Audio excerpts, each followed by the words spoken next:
Hello everyone, this is Jotto, and welcome to the Hearthstone Weekly Show.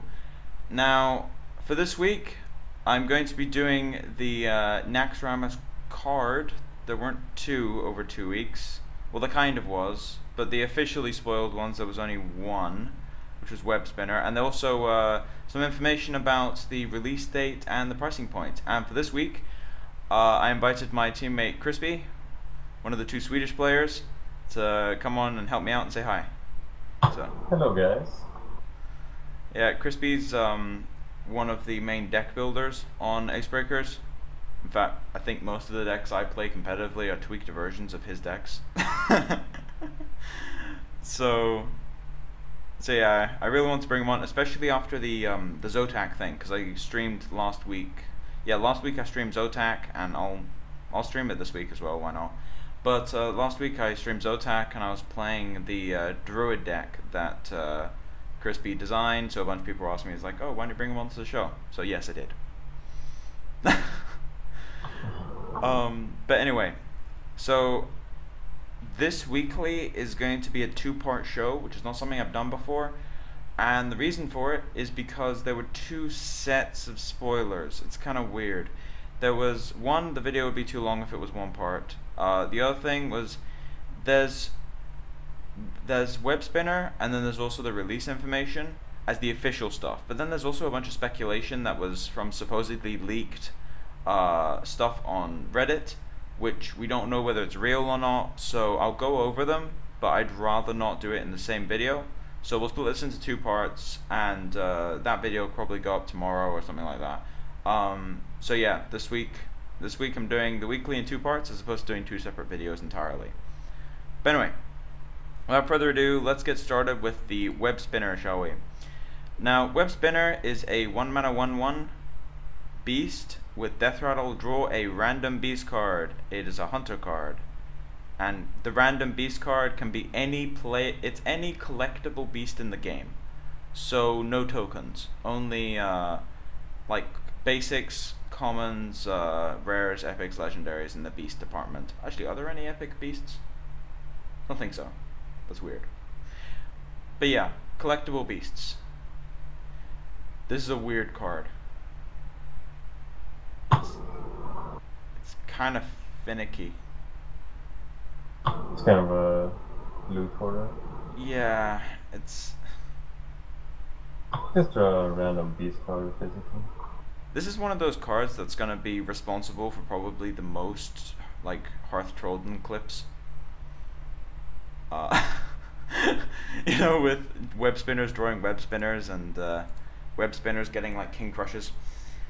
The Rubicroft snaps. Yeah, the snaps. Not snaps. Any snaps. Snapjaw. Getting Snapjaw is actually quite good. Snapjaw's a good card in that hunter deck. But I see this going in mid range. Would be high main or king crush. Yeah, I mean, the amazing ones you can hit are Buzzard, Highmane, Kodo, Stampeding Kodo, Tundra Rhino maybe, Stranglethorn Tiger. I think that might be all the ones you really want to hit. Snapjaw can be good as well, depends on your hand. There's a decent amount of beasts you can get that are good, but then you can also get Angry Chicken, Wind Fury Harpy. I mean, not Wind Fury Harpy. Young Dragonhawk, the 1-drop Wind Fury Harpy. Like, there's some bad stuff you can get with this card. Some really, really bad stuff. So it feels like a card which, if it's good, everyone's gonna hate it, and if it's bad, no one's gonna even pay attention to it. It's like Full Steel. And it's also rare. Like, it's rare to draw a good beast card from it as well. Because there's many beasts in Hearthstone. Yeah, there's like 26 beasts, I think. Plus this one, 27. Yeah. That's a lot of beasts. Yeah, that's a lot of different things it can hit. That's kind of awkward. I mean, Funniest situation would be like Webspinner into Captain's Parrot into Captain Greenskin on your Eagle Horn bow. Imagine to Angry Chicken with the Houndmaster. Yeah, Angry Chicken Houndmaster, and then like Arcane Shot your Angry Chicken for lethal. Oh, that's the best finish ever. But it's a one-drop beast that it cycles off Buzzard, it draws a card, people will play it because of that, but it's not that exciting. It's really, really dull.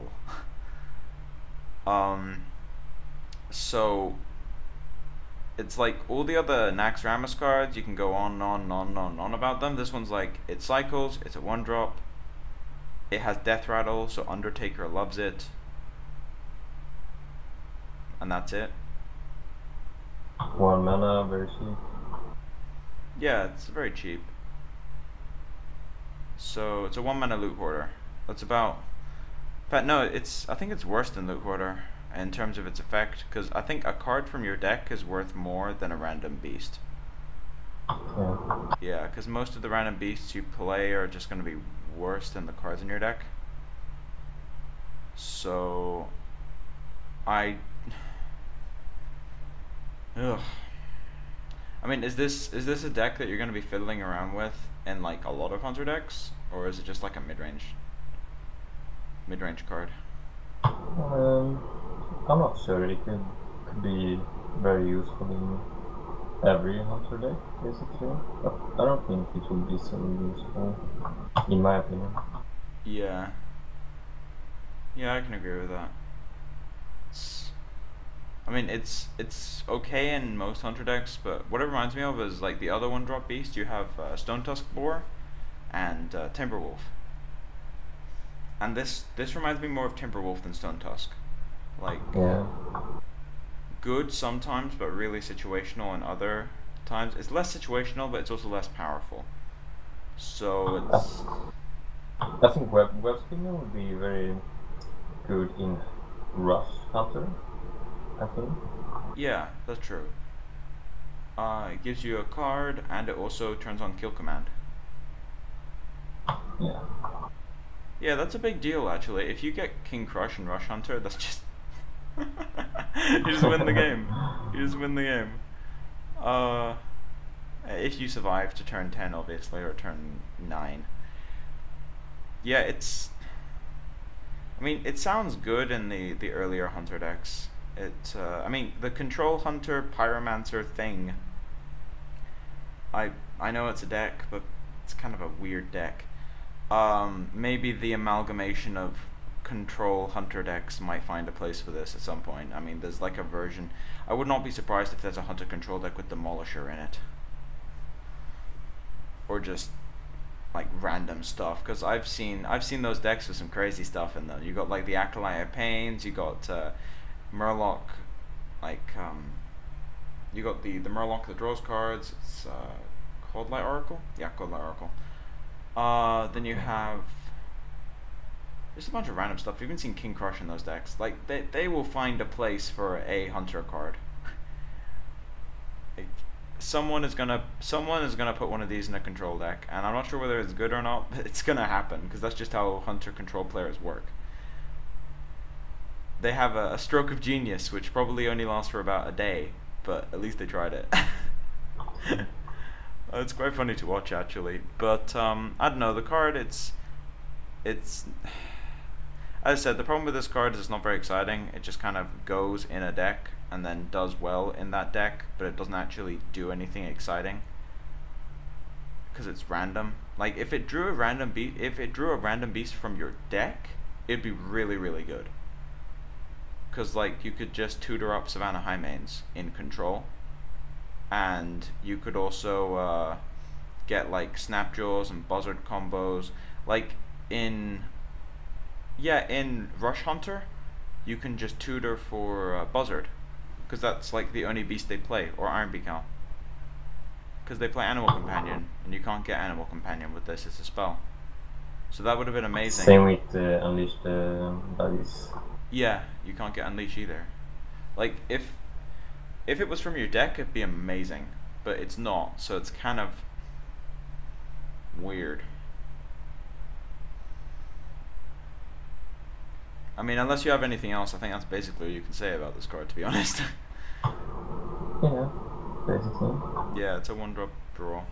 That's about it. One of the less exciting cards. Probably one of the more playable ones, but one of the less exciting. Now, before we sort of end off this first part, there's planning to be 2 cards in here, but they didn't spoil the second one this week, which was annoying. But we did get some news, however, about when Naxxramas will be released and the price point. So the price of the wings is going to be confirmed on the 1st of July, which is on Monday, I do believe. Nope, Tuesday. Which is just after Season 4 starts. So Season 3 is going to end, and then Naxxramas will be announced fully with the price point. Now, the actual release of Naxxramas looks to be between the mid and end of July, is my guess. They said July, it'll probably be between the 15th to the end, because it's always a Tuesday when it comes to updates. So if you actually look at it, it could be the 15th. That's sort of the one that everyone's guessing on at the moment. But it could also be the 8th or 22nd or the 29th. It's probably going to be between the 15th and 29th, which will be towards the end of Season 4. So Season 4 will probably be the last, most likely it'll be the absolute last time to play just alpha base set in Hearthstone. So yeah, if you wanna do your final sort of run to legend, or just try and rank up as much as possible with alpha base set, I would highly suggest trying next season, because that's your last chance. But past that, it's Naxxramas set, and that's going to be a whole new ball game for everyone. So yeah, Season 4 is going to be the last pre-Nax sort of season, and even then I think the only the first half will be without Naxxramas cards, so it's going to be very, very interesting. You never know, they might make like a Naxxramas card back for Season 4 or something. You never know. You never know. It's coming. I think that'd be cool. Like, you played, or maybe a reward for playing like all the pre-Naxxramas like seasons. You get an extra card back, like a special one, like just for playing all the alpha ones, and then before the next adventure or expansion, you get like one if you played in all the Naxxramas seasons. That's actually, yeah, absolutely, like achievement card. Yeah, they could do that. I think people would love that stuff. Yeah. People love collecting. But that's about all we've actually got for this particular video. The other stuff is to do with some Reddit speculation, and that's a lot of different cards, so that's going to be a much longer video, whereas this one's only about 15 minutes. So yeah, we'll get that one uploaded tomorrow. But as for this particular one, as for now, this has been Jotto and Crispy. Thanks for coming on with me.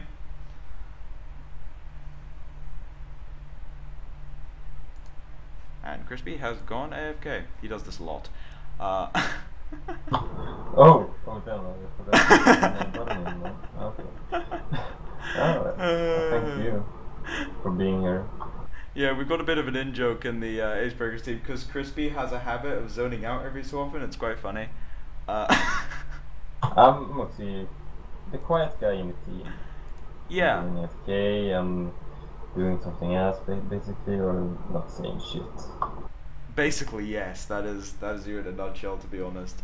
We have like, yeah, half the team are really like talkative and loud and such, and then we have the other half which just don't say much.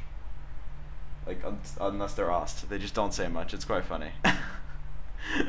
But anyway, as I said, as for now, it's been Jotto and Crispy signing off.